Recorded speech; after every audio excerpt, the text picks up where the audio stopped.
Muitas vezes eu percebo que algumas pessoas não entendem alguns conceitos dos meus vídeos ou não entendem algumas nomenclaturas ou palavras, porque talvez elas ignorem como funciona o sistema.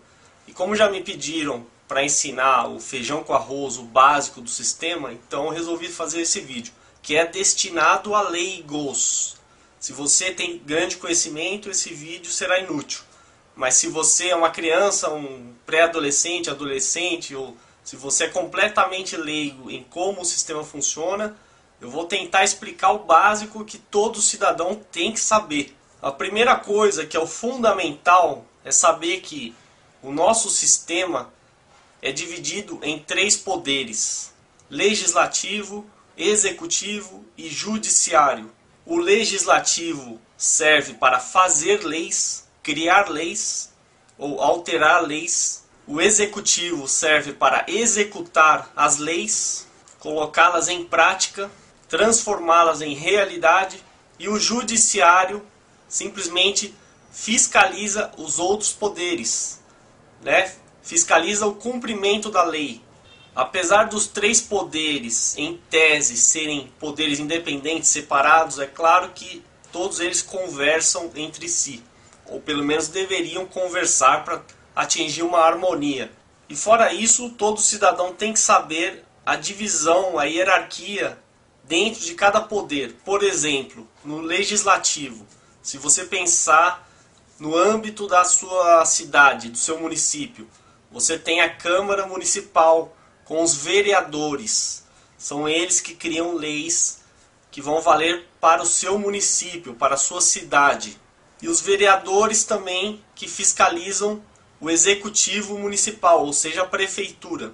Se você pensar no seu estado, você terá a Assembleia Legislativa, que é composta por deputados estaduais. Eles farão leis que valerão para o seu estado, obviamente. E também fiscalizarão o executivo estadual, ou seja, o governo do estado, o seu governador.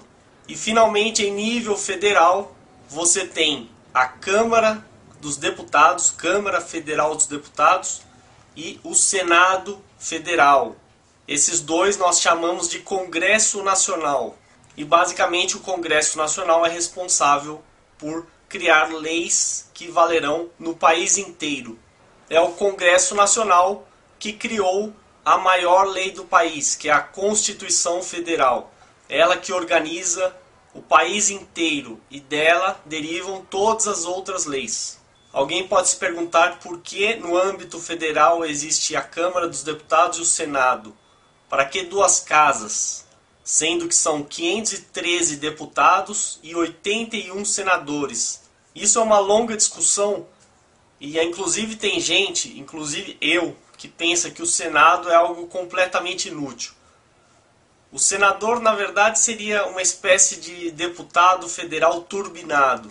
Em tese, o senador seria alguém com mais experiência, mais velho, mas na prática não tem muita utilidade. Ainda mais imaginando um presidente do Senado como José Sarney, que é um sujeito completamente corrupto e inatingível, né? Praticamente acima da lei. Isso que é o incrível no Brasil. Mas isso é a minha opinião. Eu inclusive acho que a Câmara Federal deveria ser enxugada e o Senado eliminado. Mas isso é utopia no Brasil, infelizmente.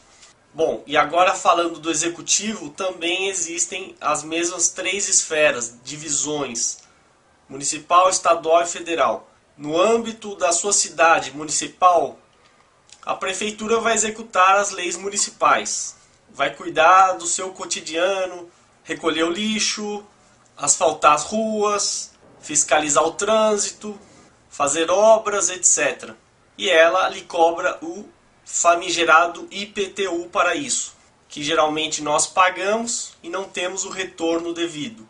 Já no âmbito estadual, temos o governo do estado, né, a figura do governador, que é responsável pela segurança pública no seu estado. O principal imposto é o ICMS, que a gente paga em praticamente todas as compras que fazemos. Pagamos ICMS também na conta de água, de luz, telefone e o governador do estado deveria sim prezar pela segurança pública, coisa que nem sempre acontece, né? Ou quase nunca, já que o país está tomado pela criminalidade.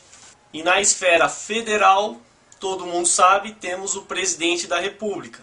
E muita gente confunde a figura do presidente achando que ele tem superpoderes sobre estados e municípios, quando não é verdade. Ele pode trabalhar com governadores e prefeitos, mas não é ele que vai resolver os problemas da sua vida. Esse é o maior erro, né, que um cidadão pode cometer, achar que o presidente vai salvar a sua vida. Um dos principais impostos para sustentar o governo federal é o imposto de renda, que, na minha opinião, é um absurdo tributar sobre a renda do indivíduo. Ainda mais um governo federal tão inchado quanto esse que vemos aí do PT e que Lula ajudou a aumentar ainda mais. Bom, enfim, o governo federal teria que cuidar das questões relativas ao país inteiro. Ele tem muito mais poder que todos os outros governos, né, estaduais, por exemplo. Deveria controlar as fronteiras, impedir a entrada de armas, por exemplo, coisa que não consegue fazer. Deveria, no mínimo, fazer uma grande campanha de educação no país, coisa que também a gente não vê no Brasil. Ainda que a educação seja responsabilidade do município e do estado, o governo federal poderia sim coordenar tudo isso, ou pelo menos estimular. E por fim, o judiciário. Você inicialmente tem o juiz de primeira instância, que trabalha nos tribunais de justiça do seu estado. Se você abre um processo, será julgado por um juiz. Depois você tem a segunda instância, que geralmente são turmas formadas por desembargadores. Depois disso você tem os tribunais superiores. Você tem o Superior Tribunal de Justiça em Brasília, que vai julgar tudo que for referente a leis abaixo da Constituição. E a instância máxima da justiça, que é o Supremo Tribunal Federal, que vai julgar tudo que for pertinente à Constituição, tudo que afete a Constituição. E é, de fato, o órgão, né, se eu posso chamar assim, ou tribunal, que dá a última palavra no Brasil. É uma peculiaridade do nosso país. O Supremo Tribunal Federal dá a última palavra em qualquer assunto, exceto na hora de decidir sobre a extradição, por exemplo, de um famoso terrorista que nós conhecemos bem, né? Isso fica para outro vídeo que eu já falei. Mas de resto, o STF decide tudo. Afinal, ele pode julgar uma lei inconstitucional, pode invalidar uma lei. É ele que julga o presidente da República. Ele que julga tudo. Lembrando para os leigos que julgar é diferente de legislar. Legislar é criar leis. A justiça não cria leis, ela apenas fiscaliza a lei e julga se a lei está correta, constitucional, se é aceitável. Bom, e fora isso é importante falar do Ministério Público, que é um órgão totalmente independente, tem orçamento próprio e é formado, por exemplo, no âmbito municipal pelos promotores. Você tem diversas promotorias especializadas em diversos assuntos, promotoria criminal, do meio ambiente, consumidor, de infância e juventude, etc. E eles podem abrir ações de interesse coletivo.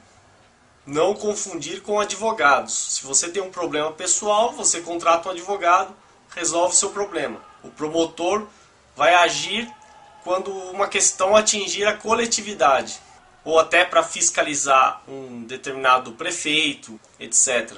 Aí você também tem os procuradores, que fazem a mesma coisa, cada um na sua competência, até chegar ao Procurador-Geral da República, que é indicado pelo Presidente da República e é o que está no topo do Ministério Público. Fora isso, você tem um sem número de órgãos, divisões, secretarias, autarquias. Isso que de certa forma eu lamento no Brasil, porque cada um fica fechado na sua competência e geralmente não se conversa com os outros. Eu vou dar um exemplo. Eu tive um vizinho que costumava queimar folha de eucalipto. Então o que eu fiz? Eu decidi ligar para a polícia ambiental. Fui atendido por um cabo que me disse que não seria da competência deles, não teria como enquadrar isso. Mas na verdade isso é mentira. Aí fui reclamar na promotoria do meio ambiente do Ministério Público. E esse disse que eu deveria sim ligar para a Polícia Ambiental. Pois bem, na Polícia Ambiental não me atenderam, eu fui ligar para os bombeiros. Esse também não quis me atender. Sugeriu que eu ligasse para a polícia militar. E aí ela fez aquele trabalho de mediação com o vizinho, mesmo não sendo da sua competência. Ou seja, no Brasil você acaba resolvendo as coisas assim. Seria muito bom se existisse um órgão central que distribuísse todas as reclamações para quem tenha determinada competência e não obrigasse o cidadão a ficar adivinhando quem tem competência para quê. Bom, então é isso. A sua obrigação como cidadão, nesse Estado democrático de direito, né, do Brasil, é pagar impostos. E por sua vez, pagando esses impostos, você ganha inúmeros direitos, ao menos em teoria. E eu considero obrigação de qualquer cidadão exigir que esses direitos sejam cumpridos, porque do contrário é igual você comprar um produto e não levar.